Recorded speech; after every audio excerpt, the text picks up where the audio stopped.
Sepucuk film perpaduan antara ketegangan si Joni, kengerian penuh aksi dan sedikit dipurulukin komedi berkisah tentang gelombang fenomena aneh yang melanda kota Seoul, pembunuhan ritualistik kesurupan dan histeria massal tengah mencekam kota tersebut.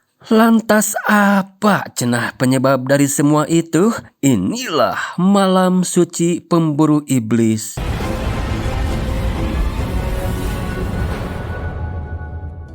Diawali dengan pengamatan seorang dokter neuropsikiater bernama Jung Won terhadap seorang cewek bernama Eun Seo yang mengalami gangguan panik atau panic attack. Si dokter menyimpulkan itu disebabkan oleh ibunya yang telah meninggal 5 tahun lalu akibat kanker, diperburuk dengan lingkungan baru yang sangat asing setelah kepindahannya.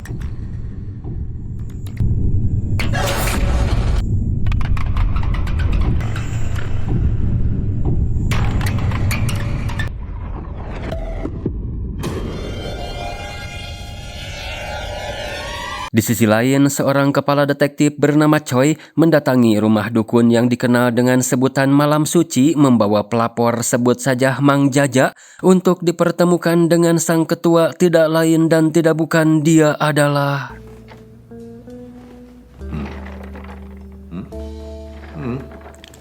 Alih-alih terlihat keren, si Bao gak pakai kak, justru muternya malah kebablasan. Mang Jaja menjelaskan masalahnya. Beberapa hari yang lalu putrinya bernama Sujin tidak bisa dihubungi. Sempat mikir kalau dia telah diculik, makanya lapor polisi. Si Choi pun melanjutkan kalau dia telah menurunkan anak buahnya untuk menyelidiki kasus ini. Tapi yang terjadi 3 orang terluka oleh orang-orang aneh yang gelagatnya di luar Nurul. Merasa ini bukan lagi ranah aparat, makanya si Choi membawanya ke sini. 김 실장, 뭐 마실 거라도 좀 가져. 감사합니다. 뭐? Koploy, kirain buat tamu. Siap, Bao, serah lu aja lah. Tapi kita kenalan dulu dengan 2 asisten si Bao. Mereka adalah Saron si ahli eksorsis, sedangkan satunya lagi manajer Kim si ahli strategi dengan pemikiran briliannya. Dia juga seorang jenius teknologi dan dokumenter. Kembali ke kasus, si Choi memberitahu lokasi di mana anak buahnya diserang. Diduga itu adalah lokasi tempat si Sujin disekap, namun Mang Jaja mulai ragu karena kesan pertama yang sangat begitu mendalam. 믿으셔도 됩니다. Tapi eta setelah diyakinkan, Mang Jaja pun pergi dengan harapan besar karena segepok uang sudah diberikan sebagai bayaran. 일 나가자.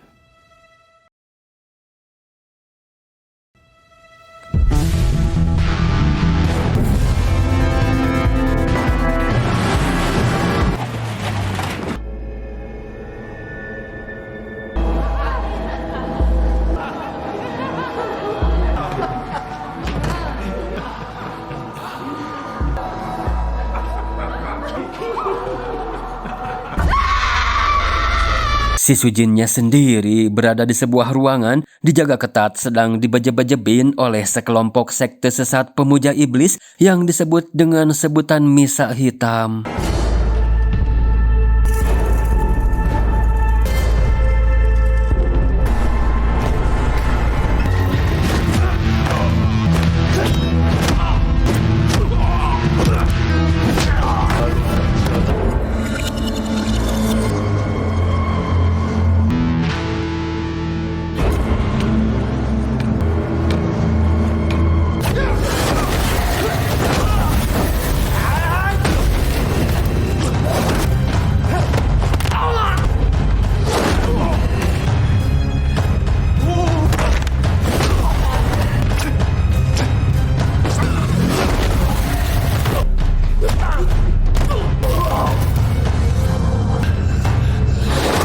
Di saat si Bao membantai anggota sekte, disitulah si Saron menunjukkan tajinya, melakukan eksorsis kurang lebih mantranya seperti ini. Cincang keling manuk cingkleng tong cicing tapi ngaceleng, Kang Subrek, Kang Like, Kang Komen, Kang Share, hadir, hadir, hadir, hadir. Mantapnya, mantranya mah gacor. 좀 어때? 전 괜찮아요. 아니 너 말고 이 친구.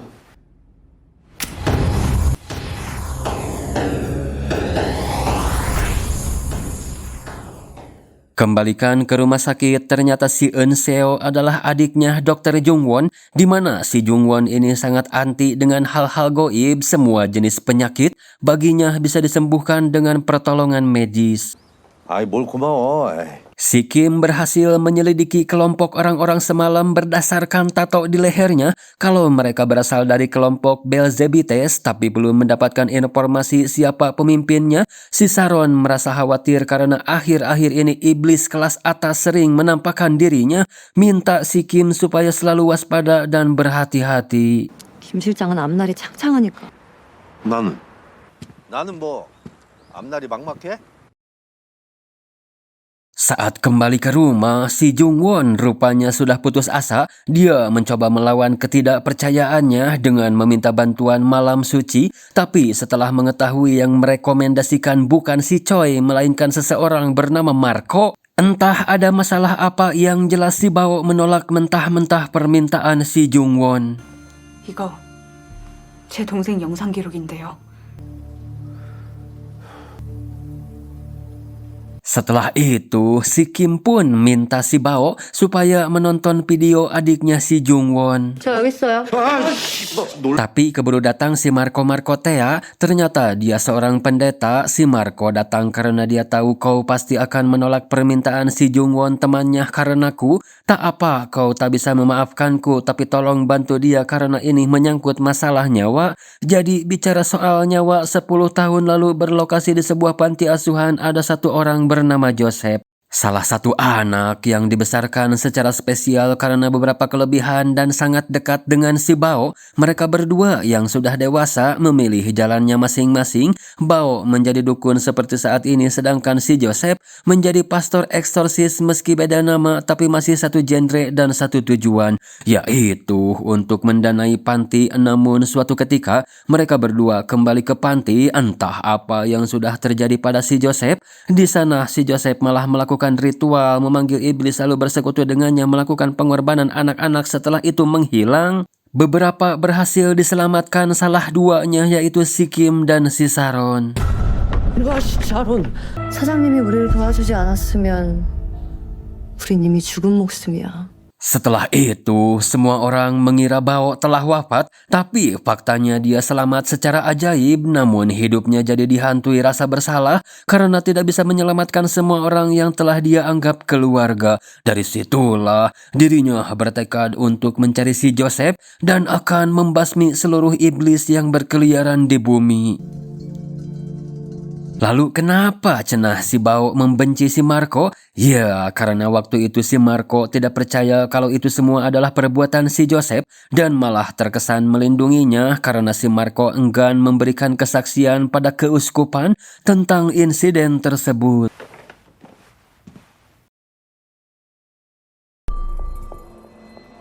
Rupanya si Bao telah mempertimbangkan permintaan si Marco yang sejatinya si Jungwon tidak ada hubungannya dengan masalah mereka berdua, mendatanginya di rumah sakit kalau eksorsis akan segera dilakukan, memperingatinya kalau iblis dan pengikutnya akan berada di sekitaran si Eun Seo kapan dan di mana saja. Tugas si Bao adalah menghajar mereka, jadi selama eksorsis yang akan dilakukan oleh si Saron, apapun yang terjadi kau jangan mengganggunya karena saat itu nyawa adalah taruhan dan lakukan apa yang aku perintahkan. 네. Video pun diputar untuk mencari tahu asal-muasal iblis bisa bersemayam dalam tubuhnya. Jadi semua berawal ketika mereka baru pindah ke rumah baru di mana si tukang bebersih dan beberapa orang di sana memiliki tato yang sangat tidak asing, termasuk kang paket yang mengantar barang, bahkan satu perawat di rumah sakit juga. Jadi ini semua memang sudah terencana menjadikan si Eun Seo sebagai media untuk memanggil iblis dan menciptakan dunia mereka sendiri. 은서를 한번 만나봐야겠습니다. 시작할게요. 너 누구니? Dikarenakan iblis yang satu ini sudah mendarah daging, si Saron memerlukan nama si iblis supaya bisa melakukan pengusiran. Jelas dia menolak.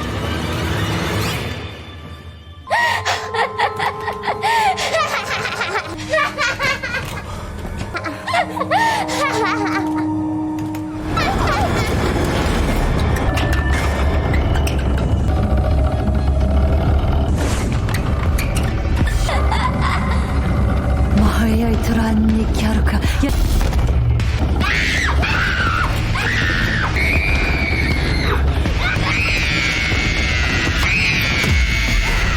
Kan mantra cincang keling saja tidak mempan, malah saat ini si iblis akan membawa tubuh si Eun-seo keluar dari rumah sakit.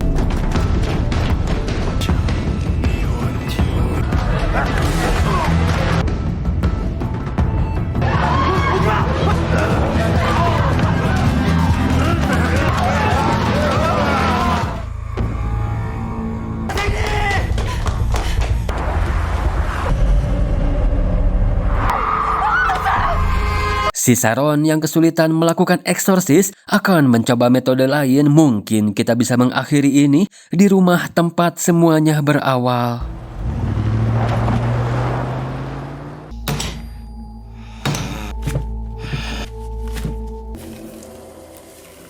Ada 6 tahap eksorsis untuk mengungkap nama si iblis. Minta si Jungwon supaya mengikuti instruksi pada setiap tahapnya. Ketika eksorsis dimulai itu tidak bisa dihentikan, dan jika terganggu maka nyawa kita dalam bahaya. Tahap pertama adalah memberi efek jera dengan menyakitinya. Tahap kedua adalah tahap pura-pura. Iblis akan mencoba memanipulasi kita supaya melepaskannya. Tapi faktanya si iblis tidak melakukan itu hingga matahari Caang yang tadinya menyinari rumah seketika semua cahaya seperti terhalang sesuatu, lantas si Bao pun akan pergi untuk mengeceknya.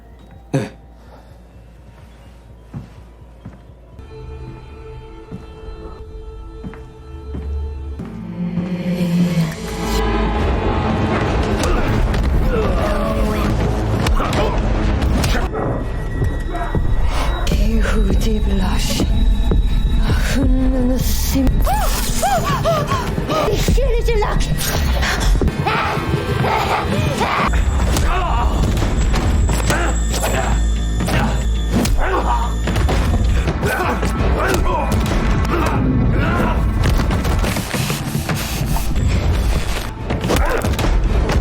Berhasil membereskan para pengikut iblis, namun tiba-tiba si Jungwon malah ikut-ikutan kesurupan. Tapi itu bukan masalah, si Saron pun merasa ada sesuatu yang janggal di rumah ini.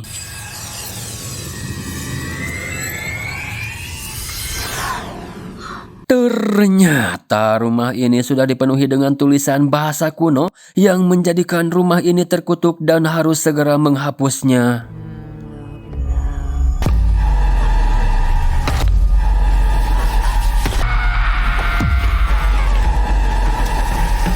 Tipu daya yang belum dilakukan si iblis, ia menggunakannya sekarang membuat seolah-olah kalau ini adalah Eun-seo beneran. 오겠어?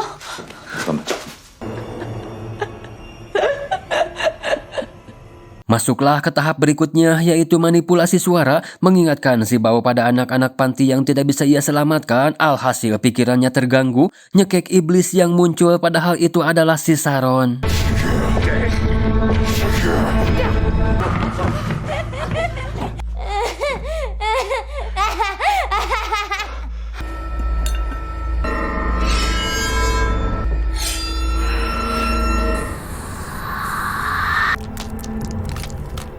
Gehel, tiba-tiba ruangan jadi dingin. Si Bao membisikkan sesuatu entah nyuruh apa. Yang jelas balik-balik bawa tutup teko, padahal penutup yang dimaksud si Bao adalah jaket tebal. Sempat-sempatnya si anjing. Si Saron mencoba kembali memaksa si iblis supaya mengatakan namanya, tapi si Jungwon malah terkena genjutsu. Alhasil dia yang merasa kasihan malah merusak lingkaran peredam iblis.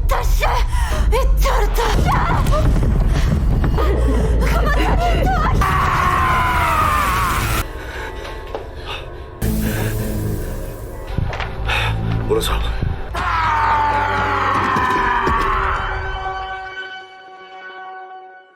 Masuklah ke tahap 4, yaitu benturan. Si iblis kini bisa bergerak bebas menggunakan kekuatannya. Mereka terpisah untuk mencari si Eun-seo, yang satu ngecek CCTV, yang dua ngecek tiap ruangan, sedangkan si Saron malah seperti dapat bisikan darinya. Si Bao juga terperangkap, tapi bukan masalah karena ada Tinjuku, tidak mungkin meleset. 아니.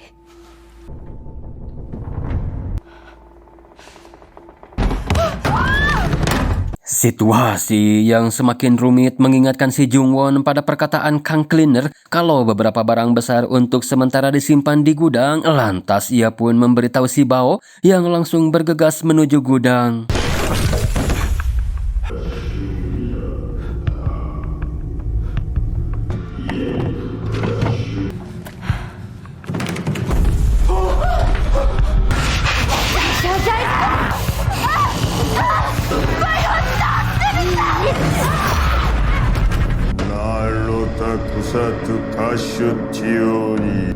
여기들 모여 있었구만. 상처받은 자야.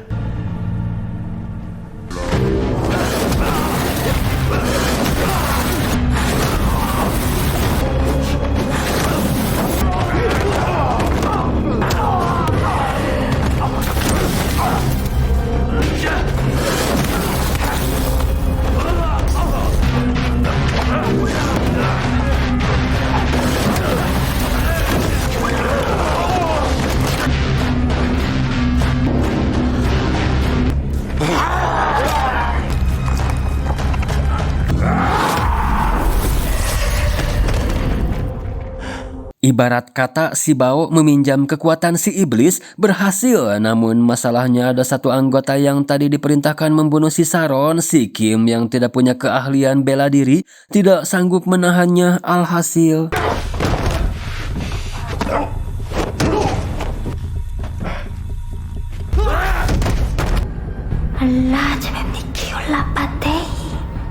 si iblis pun membacakan sebuah mantra, namun akhirnya mereka sadar tidak ada iblis pemakan anak-anak selain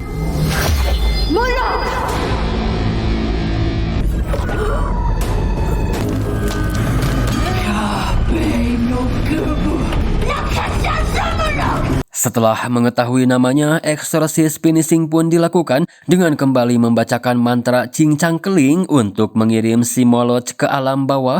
Namun si Moloch masih tidak mau keluar juga, jadinya mereka sekuat tenaga menahan tubuh si Eun-seo sambil menunggu si Saron yang kehabisan energi.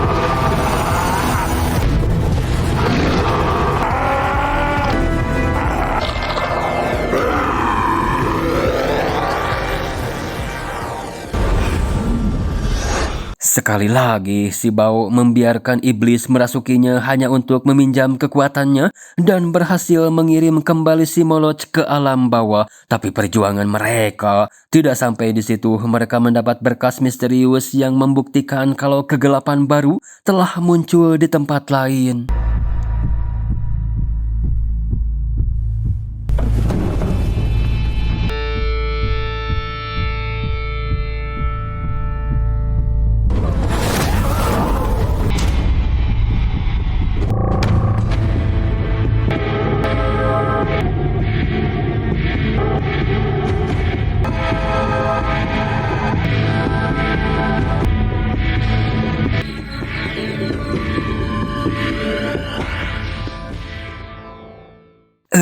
Ata ama etmat atosan